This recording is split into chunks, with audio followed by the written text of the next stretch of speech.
are we going, sir? I've never been over the Red Mountains before. Don't know. I hear they have good puppet shows in Dawn. Welcome back, everyone. It's Charlie. This will be my Game of Thrones Night of the Seven Kingdoms Season 2 Top 10 WTF predictions and breakdown video. There's a whole bunch of stuff that they'll be covering from Book 2 in the Tales of Duncan Egg. So if you're brand new to the channel, I'll be doing videos until they release it, which will be next year.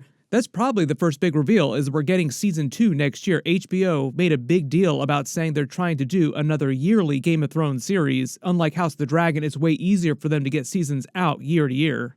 Ira Parker, the showrunner, said that George R. R. Martin has shared 10 additional stories that he's written out for the most part but has not published yet after the 3 that they're already planning to adapt for Season 2 and then Season 3. The show's basically been soft renewed for Season 3, so we'll also get Season 3, like that's the next big thing, by 2028, the next year after.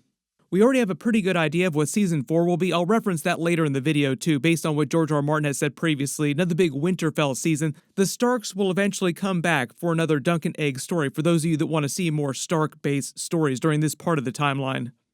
Ira Parker said that HBO's probably not going to let him do this, but what he really wanted to do was take those additional stories that George R. R. Martin gave him, to take them through the end of Duncan Egg's lives in their late 50s, early 60s, and just do 10 seasons right now with them younger, take a break, come back 10 years later when they're in their middle years, like middle-aged Duncan Egg, do 10 seasons, then take another break and come back 10 years later with old man Duncan Egg.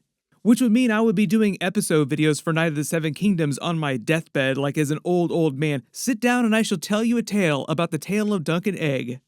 My assumption is that what will happen is that by the time we get to seasons 4 and 5, we'll have a better idea for what the long-term future of the show is going to be, and if they do plan to go beyond season 5. But I do think that we will eventually see a version of Summerhall very, very long-term. Season 2, like I said, will still be called A Night of the Seven Kingdoms. That will be the overarching title for the show for the entire run of however long it does go. But the plot will adapt from Book 2 in the Tales of Duncan Egg, called The Sworn Sword. The book is out right now. You can go read it if you want. It's a breezy read. It only takes about 2 hours to get through the entire story. It's very short, like the Hedge Knight that they adapted for Season 1, and like they'll do for Season 3 as well, too. The Sworn Sword title is a reference to Dunk becoming the sworn sword of Sir Eustace Osgrey of the Standfast in the Reach. He works for him as a hedge knight during the season. It's the first of 3 of George's beloved novellas. Hopefully it's got a long way to go. There'll be a 1-year time jump from the end of Season 1, that teaser where they said that they're going to Dorne over the Red Mountains. Egg will be 10 years old during the Sworn Sword, even though it's kind of hard to tell how old he is here. Like, between 10, 14, he is going to grow very, very fast. You remember the Stranger Things kids, if you look at them during Season 1, by the end of the final season, it's like night and day.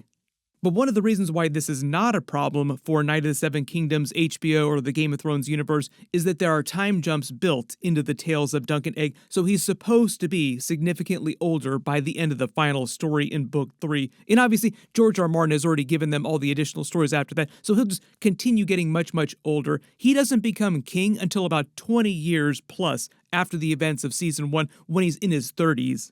Ira Parker already explained how they're going to deal with the Dorne teaser at the end of Season 1, where Egg told them that he's never been to Dorne and they want to go over the Red Mountains, and there are lots of great puppet shows, and maybe they'll find Tanzell at some point.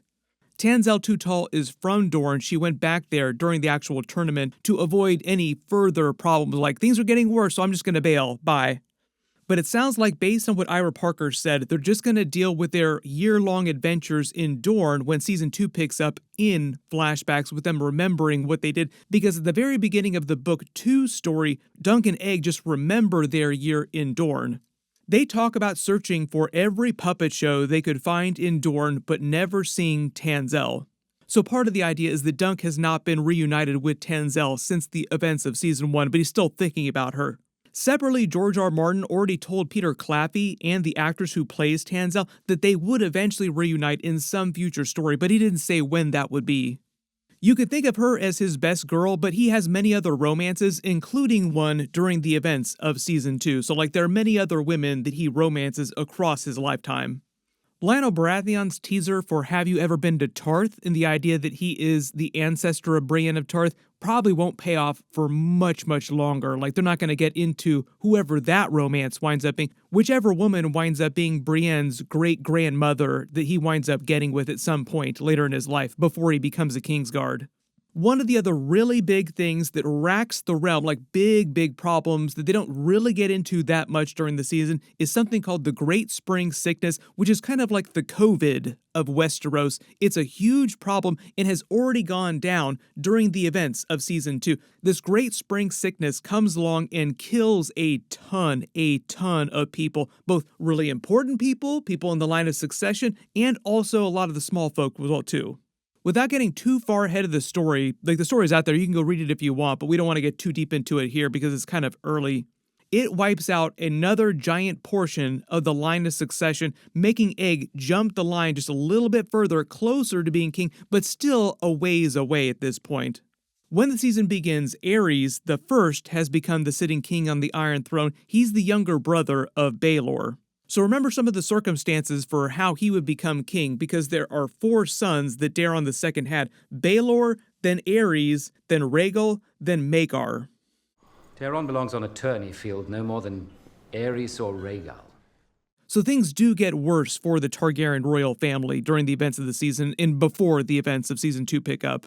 Some of the rest of the Targaryens do show up in Dunk's dreams, but they're not a big part of the actual season, like the actual narrative of the season. So if we do see them, the other Targaryens, it would be in a roundabout way, like Dunk's dreams, his nightmares, his visions. Not the same thing as Daemon's visions that the Three-Eyed Raven were sending him at Harrenhal, more like a regular nightmare where he's thinking about things that have already happened in the past. More characters from Season 1 I know people are asking about. Lionel Baratheon isn't featured anywhere in the story of Book 2, so I don't expect him to come back, and neither is Raymond Fossaway. So if they do bring those characters back in like a flashback or some sort of memories the other characters thinking about them, it would be a book change, but they did change things from Book 1 for Season 1, so I'm expecting them to continue doing that for the future seasons too. Dunk does let his hair grow out, so we get long hair Peter Clappy. That's why you've been seeing him running around in real life and present day with long hair. Aeg continues to shave his head to hide his Targaryen identity, to hide his silver hair, his Valyrian hair, and he carries a ring from House Targaryen that identifies him as a prince when he absolutely needs it. Because the post-credit scene for Season 1 implied that Maekar never let Aeg go, Aeg just ran off on his own in a callback to the beginning of the season where he just kind of ran off and did whatever he felt like doing. Ira Parker said that Season 2 will address the consequences of this. Because we're getting the year time jump, I'm assuming there'll also be Aeg remembering in flashback or something like that, where he sent a raven to his father to explain what he did, so they didn't send the Kingsguard right after them to try and kill Duncan and take Aeg back. Maekar would be within his rights to do something like that, but obviously that doesn't happen. During the original book ending for Hedge Knight, Maekar doesn't explicitly give his permission for Aeg to go with Dunk on the road. You only see Aeg show up later after a conversation that Maekar has with Dunk saying, "My father let me go. All right, let's off. Let's have some fun." But it was on the condition that Aeg continue to shave his head to hide his identity, carry the ring with him in secret in case he needed it, and that they check in occasionally at Summerhall with him to let him know that they were fine. For those of you who wanted to see more Daemon Blackfyre, more Blackfyre Rebellion, we'll actually get more flashbacks to that because it is a big part of what happens during the present day of Season 2. Dunk serves Sir Osgray. His 2 sons were a knight and a squire that both died during the Battle of Redgrass Field in the Blackfyre Rebellion, the big final battle of the Blackfyre Rebellion, so we'll probably get a flashback for that. Sir Eustace also spends a lot of the story remembering the events of the Blackfyre Rebellion, remembering Daemon Blackfyre, so we might actually get them casting Daemon Blackfyre and some of the other big Blackfyre characters for that. Also, maybe they'll cast a version of Bloodraven in the Raven's Teeth. We did see a young version of Bloodraven, Brendan Rivers, during House of the Dragon Season 2. They could just use that exact same actor because he'd be about the same age. That would actually be a really cool way to bind the timeline together if they just use the same actor for the middle-aged version of Bloodraven. They also start referencing Bloodraven more, and there's some Easter eggs that tie back to some things that the Bloodraven Three-Eyed Raven said during the events of the original Game of Thrones series too. So there are some Easter eggs that they can use through the Three-Eyed Raven, Bloodraven, Brendan Rivers character to sort of bind the entire timeline together in a couple different cool ways. Been watching you. All of you. All of your lives. with 1,000 eyes and one. And it is book accurate. It's not like House of the Dragon Season 2, where all of Daemon's visions were something that they added that were not in the original story. They also don't need to use the prophecy dagger, the Valyrian dagger, Aegon the Conqueror's prophecy, the Long Night, or anything like that too. The way that Ira Parker talked about that House of Dragon has been using Aegon's prophecy, the Long Night, the White Walkers to sort of bind the timeline together. The brand new big main characters of Season 2 are Lady Rohan Webber, who rules Coldmoat, Sir Eustace Osgrey, who rules Standfast, and Bennis the Brown, who is Osgrey's other hedge knight he employs during the season. We learn a lot more about the Osgreys and their connection to the Blackfyre Rebellion, and the history of the realm going back to the time of Aegon the Conqueror, too. So there's a lot of lore that they get into from back during the time of Maekar the Cruel and Aegon the Conqueror.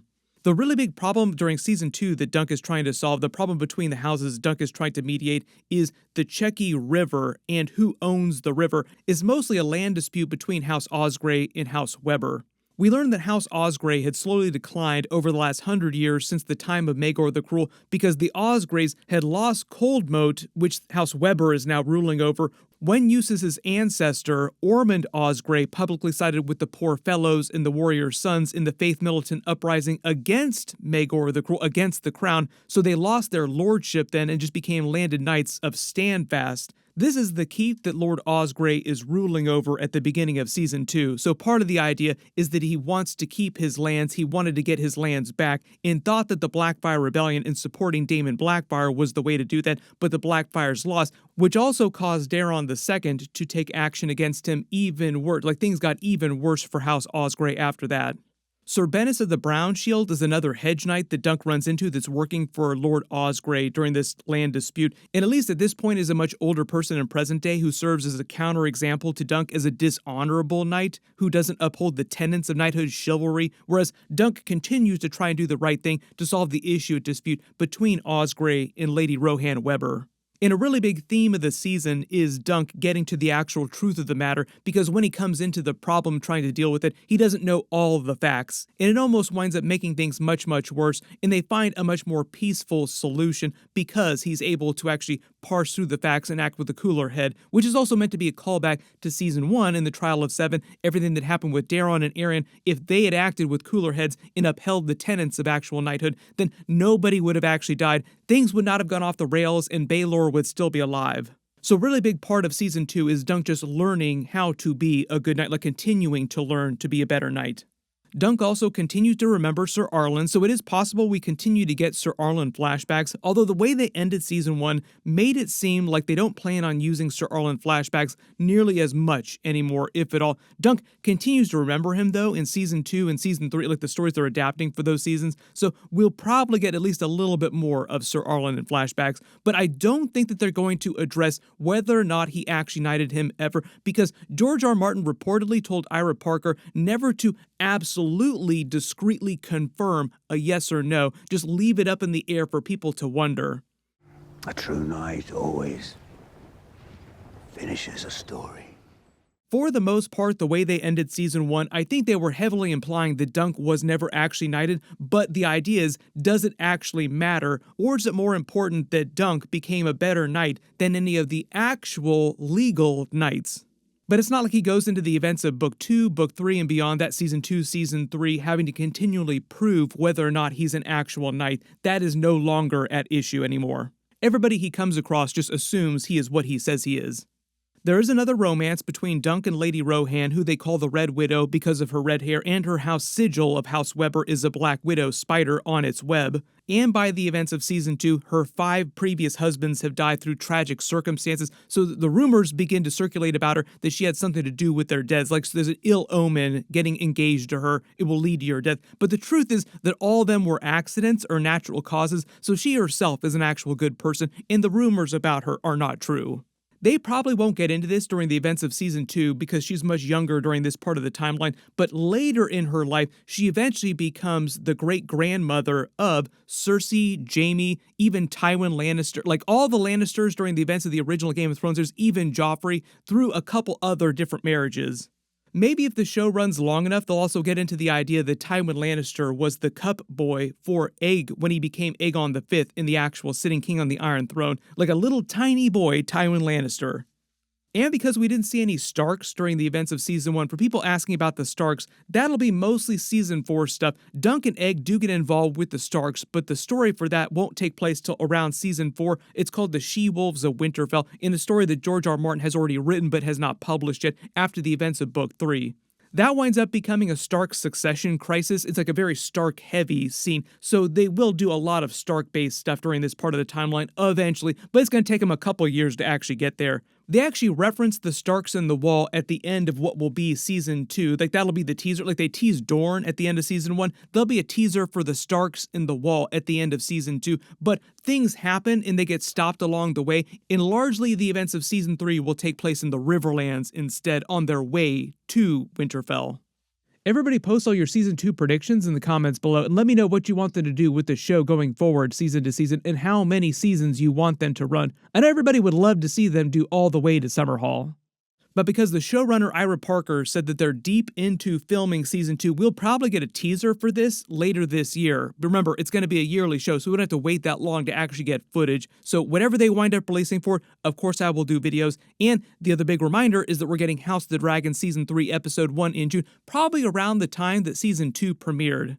I just did a much bigger video for the House of the Dragon Season 3 trailer they released. Click here for that, and click here for all my Night of the Seven Kingdoms episode videos. Thank you so much for watching, and I'll see you guys in the next one.